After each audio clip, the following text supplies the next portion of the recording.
You guys watch The Office? Yes, I do. You do? Okay, sweet. Here we go.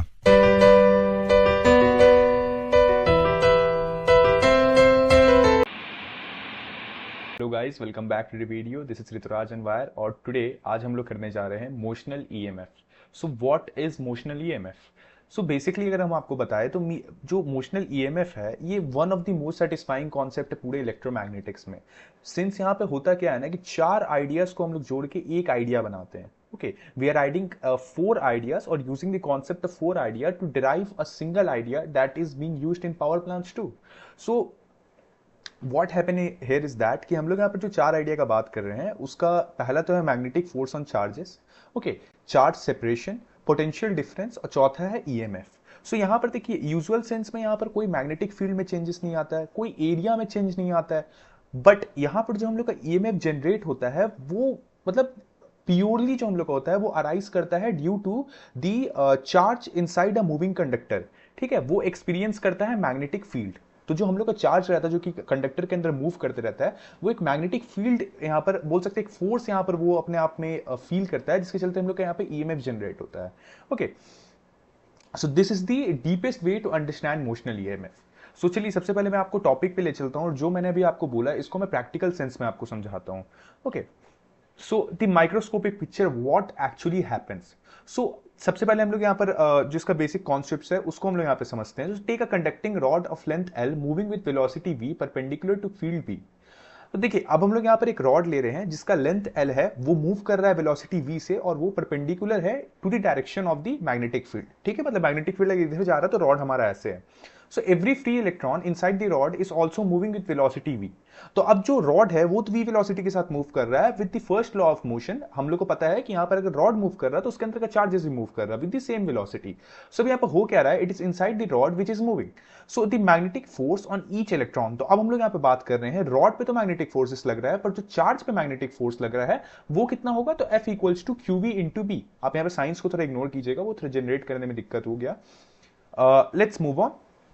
अब मैं आपको यहाँ पर देखिए डायग्राम दिखाता हूँ। देखिए ये यूनिफॉर्म चार्ज है हमारा या मैग्नेटिक फील्ड हम लोग बोल सकते हैं। ये हमारा एल है जो कि मूव कर रहा है v, ठीक है, वेलोसिटी v से। इसके अंदर का जो चार्ज है उस पर फोर्स कितना लग रहा है, F equals to Q V, तो क्यू वी बी। तो हम लोग यहाँ पर जो चार्ज लग रहा है वो क्या हो रहा है कि चार्ज आके रॉड के एक एंड में पूरा एक्यूमुलेट हो जा रहा है जिसके चलते हम लोग का ईएमएफ जनरेट हो रहा है या एक पोटेंशियल डिफरेंस यहाँ पर बन जा रहा है। अगर मैं आपको यहाँ पर इसको दिखाऊं कॉन्सेप्ट्स में, so the force pushes electron towards one end of the rod, electrons accumulate at the end becomes negative, the other end becomes positive, a potential difference builds up। जैसे मैंने आपको बताया कि एक एंड में पूरा चार्ज आके एक्यूमुलेट हो जाता है और दूसरा एंड हम लोग यहाँ पर पॉजिटिव और जहां पे एक्यूमुलेट हुआ वो नेगेटिव बन जाता है, तो हम लोग क्या होता है यहाँ पर एक पोटेंशियल डिफरेंस बिल्ड हो जाता है। So this continues until the electric force due to the charge separation exactly balances the magnetic force. और ये तब तक कंटिन्यू होते रहेगा जब तक ये दोनों एक दूसरे को बैलेंस ना कर ले, मतलब एनर्जी कन्वर्सेशन के हिसाब से, कंजर्वेशन के हिसाब से।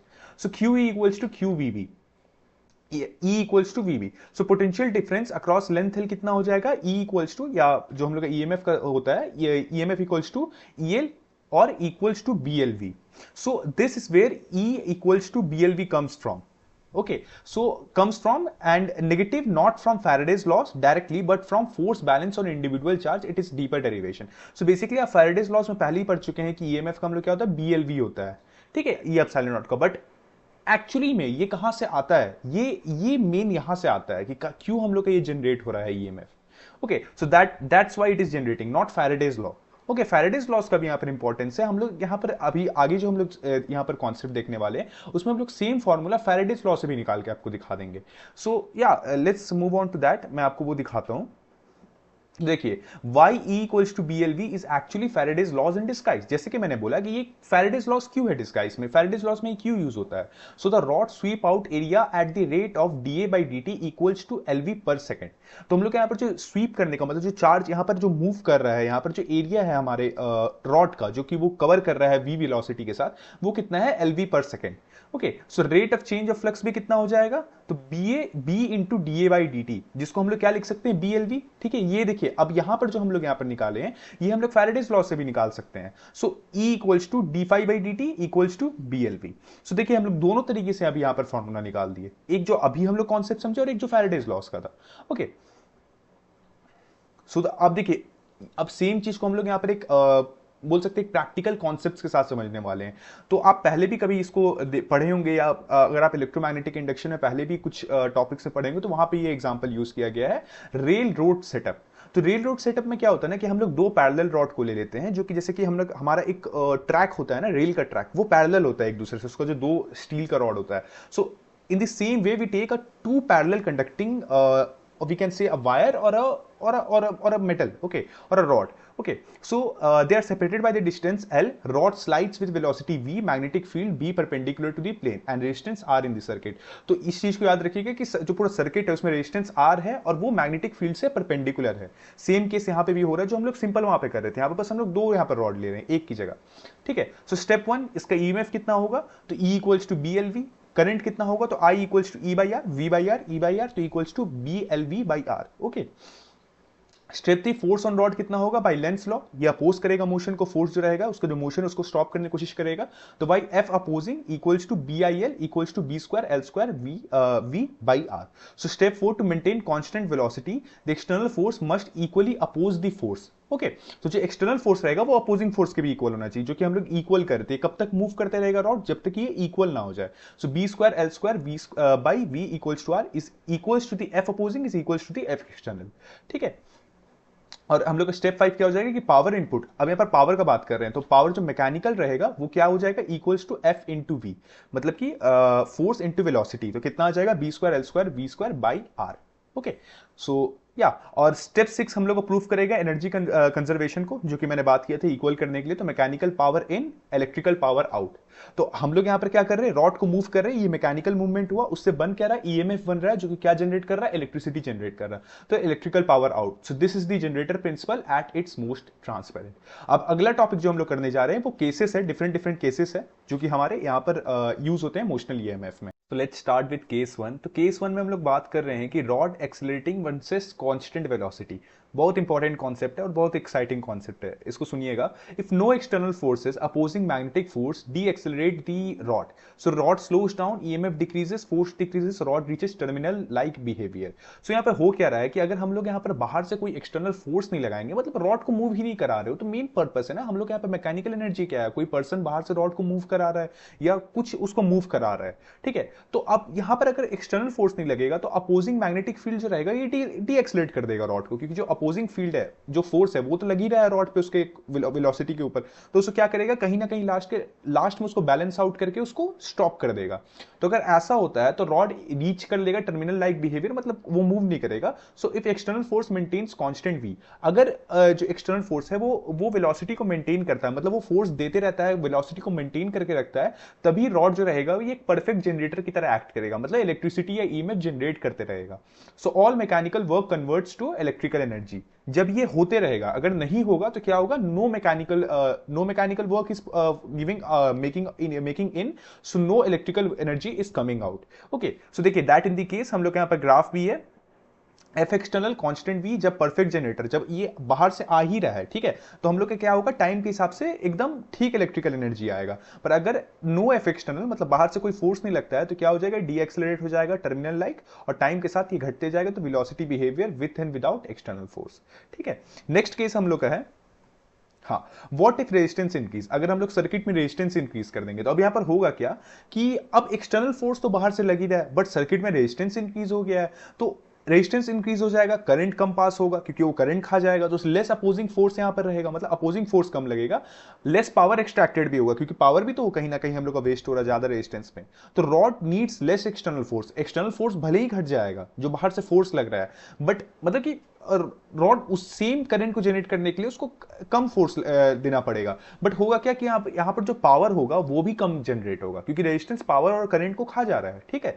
सो the rod moves more freely but does less electrical work, ठीक है। तो ये यहां पर हम लोग का जब रेजिस्टेंस ज्यादा हो जाएगा सर्किट में, तब उसके केस में ये होगा, ठीक है। केस 3 है कि two rods on the same rail. तो देखिए सेम रेल में हम लोग का टू रॉड है, एक जो रॉड है उसको स्टेशनरी रख देते हैं और दूसरे रॉड को अगर हम लोग मूव कराने लगेंगे तो हम लोग का जो यहाँ पर मेन जो जनरेटर रॉड रहेगा, जो कि जनरेट करेगा इलेक्ट्रिसिटी, वो कौन सा रॉड रहेगा, मूविंग रॉड रहेगा। अब क्या होगा कि हम लोग का लेंस लॉ के चलते यहां पर क्या होगा, जो स्टेशनरी रॉड है उस पे एक्सपीरियंस होगा force in the same direction of the moving rod. तो मूविंग रॉड जिस डायरेक्शन में मूव कर रहा होगा उसके ठीक अपोजिट डायरेक्शन में वो भी मूव करना स्टार्ट कर देगा। मतलब स्टेशनरी रॉड पे फोर्स लगेगा, मूव करेगा कि नहीं वो तो उस पर डिपेंड करता है, बट वो मूव करना स्टार्ट कर। तो हम लोग बोल सकते हैं स्टेशनरी रॉड हम लोग यहाँ पे एक लोड वाला रॉड बन जाएगा और जनरेटर रॉड हम लोग का पहले से मूविंग रॉड है। ठीक है, तो ये केस हो जाएगा जब two rods on the same rail होगा। केस 4 है rod moving at angle theta to field. तो ये हम लोग ऐसे टाउ करके हम लोग पढ़े हुए हैं कि हम लोग का फोर्स क्या होता है। एक रॉड अगर हम लोग मैग्नेटिक फील्ड में रख देते हैं उसको डिफरेंट एंगल्स में, तो ये तो सब पढ़ा है 10 क्लास 9 सब पढ़े हुए हैं। ठीक है, 11 12th में। तो बेसिकली जब हम लोग यहाँ पे बात करते हैं तो only the component of velocity perpendicular to B contributes. तो ये पर्टिकुलर लाइन को आप इग्नोर कीजिएगा, उसके बाद का देखिए तो E equals to B L V sine theta. ठीक है, तो इस इक्वेशन का मतलब क्या है कि हम लोग का जब रॉड जब परपेंडिकुलर रहेगा हमारे फील्ड से, ठीक है, और वो जिस एंगल पे रहेगा मतलब उसका वेलोसिटी जिस एंगल में हो रहा है, जैसे कि रॉड अभी यहां से यहां मूव कर रहा है, यहां से यहां मूव कर रहा है। होप्स आपको मेरा हैंड दिख रहा होगा, मेरा हैंड बहुत ज्यादा बड़ा है इसलिए आपको वीडियो में थोड़ा सा प्रॉब्लम भी हो रहा होगा पूरे फ्रेम में आने का। देखिए अगर हैंड यहां से यहां मूव कर रहा है, अगर यहां से यहां मूव कर रहा है, तो हर एंगल पे जो हम लोग का ईएमएफ होगा वो डिफरेंट होगा। ठीक है, लाइक अगर हम लोग का जब थीटा 90 डिग्री हो जाएगा तो हम लोग का मैक्सिमम ईएमएफ होगा, मतलब कि एकदम पूरा परपेंडिकुलर मूवमेंट यहां पे हो रहा है हमारे बोल सकते हैं कि इलेक्ट्रिक फील्ड से। ठीक है, और वहीं पे जब थीटा 0 डिग्री हो जाएगा मतलब एकदम पैरेलल मूवमेंट मैग्नेटिक फील्ड के डायरेक्शन में, तो क्या हो जाएगा moving parallel to B no flux change. मतलब हम लोग को फ्लक्स यहाँ पे जनरेट फ्लक्स चेंज नहीं होगा तो ईएमएफ जनरेट नहीं होगा। ठीक है, सो ये था केस 4। या सारे केस यहाँ पर हमारे कंप्लीट हो गए। नेक्स्ट है हम लोग का generator principle connecting to real life. So अब देखिए पावर प्लांट में जैसे मैंने आपको यहाँ पे एग्जांपल दिया था कि पावर प्लांट में सेम प्रिंसिपल यूज होता है, तो ये कैसे यूज होता है। तो power plant on earth uses this principle. ठीक है, तो कैसे यूज होता है, तो देखिए स्टीम वाटर विंड रोटेट्स अ टरबाइन। तो आप हमेशा कुछ ना कुछ कार्टून देखे होंगे कभी ना कभी, उसमें दिखाया जाता था कैसे टरबाइन मूव करता था और उससे इलेक्ट्रिसिटी जनरेट होता था। तो वो क्यों होता था, उसके पीछे का मैकेनिक्स क्या था। सो बेसिकली होता क्या था ना कि वो जब मूव करता था टरबाइन, तो वो क्या करता था कि एक अंदर जो कंडक्टर रखा हुआ था उससे कंडक्टर कनेक्टेड रहता था, जो कि वो टरबाइन मूव करने के चलते वो कंडक्टर भी मूव करता था। तो वो जब कंडक्टर मूव करता था, कंडक्टर पहले से इलेक्ट्रिक फील्ड या मैग्नेटिक फील्ड में होता था, और वो मैग्नेटिक फील्ड के चलते वो कंडक्टर जो रहता था वो कंडक्टिंग करता था और वो इलेक्ट्रिकल एनर्जी जनरेट कर देता था। So turbine pushes conductor through magnetic field and motional EMF is generated. So we call this as electricity. ठीक है, ये बेसिक प्रिंसिपल था हमारे टरबाइन का, स्टीम पावर प्लांट या जो हमारा आप देखते होंगे उसे हम क्या बोलते हैं, हाँ wind mill, sorry wind mill excuse me, तो उसको हम लोग विंड मिल बोलते हैं। ठीक है, वहां पे भी सेम प्रिंसिपल यूज होता है। अब एनर्जी एनालिसिस का हम लोग बात करते हैं तो the most important insight, where does the electrical energy comes from. तो मैंने आपको भी जस्ट बताया, सेम चीज यहां पर लिखा गया एज अ फैक्ट। तो from the work done by the external force, मतलब जो टरबाइन मूव कर रहा है, विंड मिल मूव कर रहा है, तो उससे हम लोग यहाँ पर जो एक्सटर्नल फोर्स हो रहा है उससे एनर्जी आ रहा है। ठीक है, वो मैकेनिकल एनर्जी आ रहा है, आउटपुट में इलेक्ट्रिकल एनर्जी आ रहा है। तो कैसे the magnetic field does zero network, it only redirects force. ठीक है, मैग्नेटिक फील्ड के यहाँ पर कोई काम नहीं है, वो बस पूरे सिस्टम को वर्क करने में हेल्प कर रहा है। So the external agent person engine turbine is the true source of the energy. Why does the opposing force exist?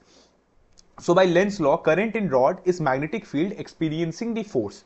Okay, so F equals to BLI oppose करता है मोशन को। ठीक है, तो without this opposing force rod क्या होगा, मतलब कि वो इन्फिनाइटली एक्सलरेट करने लगेगा, मतलब कि वो एकदम ऐसे स्पीड में आ जाएगा वी वेलोसिटी में जो कि इन्फिनाइट होगा, और उससे क्या होगा इन्फिनाइट एनर्जी प्रोड्यूस होना स्टार्ट हो जाएगा, जो कि पूरा मतलब नेचर, हमारे जो नेचर होता है फिजिक्स का, उसको यहाँ पर बोल सकते हैं कि डीमैनिपुलेट कर देगा। ओके, सो एक्सटर्नल एजेंट जो होता है पर्सन टरबाइन, वो वर्क डन करता है, और ये मूविंग रॉड जो हम लोग को मूव करता है रॉड को, E इक्वल्स टू BLV, और ये हम लोग को करंट जनरेट करता है, लोड जनरेट करता है, power equals to I square R। So B field does zero net work, only radiates the velocity, okay, redirects the velocity. So the circuit essentially a machine that converts mechanical to electrical energy with 100% efficiency in ideal case। मतलब ये ideal case का बात हो रहा है, मतलब कि जब हम लोग का इन्फिनाइट वेलोसिटी आ जाएगा, इन्फिनाइट एनर्जी प्रोड्यूस होना स्टार्ट हो जाएगा, जो कि इम्पॉसिबल है। ठीक है, हाँ, अब कॉमन कॉन्सेप्चुअल ट्रैप्स के बारे में मैं आपको बता देता हूँ। अब यहाँ पर मैं आपको मास्टर समरी दे दूंगा और यहाँ पर फॉर्मूला सारे दे दूंगा इस टॉपिक के, और आपको कुछ कुछ ट्रैप्स भी बता देता हूँ जो जिसमें आपको एग्जाम में बचना है। ठीक है, तो ट्रैप 1 क्या है कि using length of wrong side in E equals to BLV always use the length of the rod. ठीक है, perpendicular to both B and B. तो कभी भी ऐसे लेंथ ऑफ रॉड को आपको यहां पर कंसीडर करना है जो कि मैग्नेटिक फील्ड से तो परपेंडिकुलर है और वी से भी परपेंडिकुलर है, उसका मतलब मूवमेंट से, ठीक है, मतलब बी और वी दोनों परपेंडिकुलर है। Sorry for the movement. This cost you marks in the mixed PYQ set, जैसे कि मैंने बताया।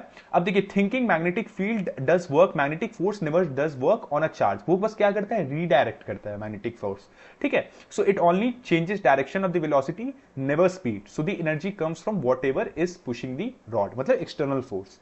स्टेप ट्रैप 3 क्या है कि forgetting the opposing force when asked for external force to maintain constant velocity.